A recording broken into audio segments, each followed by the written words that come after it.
po, nag-enjoy kami rito. Oh, ganda. So we're here in Patapat. Makikita ninyo yan.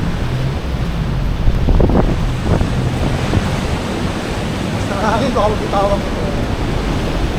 Ayan yung waves, ang lalaki. Wow, yung waves ang lalaki. Hindi ko alam kung mapapansin ng camera to, pero lalaki ng waves. As in super duper. Ayan si Pare Algie. Ito yung aming sasakyan. Salamat sa Diyos. O yan na naman, oh. Another set of waves. Oh, grabe.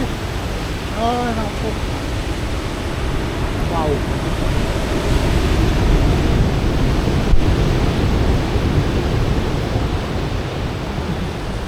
Sige, hindi na kami pwede tumigil sa mismong viaduct. Bawal naman talaga eh. Kaya lang marami pa rin pasaway doon.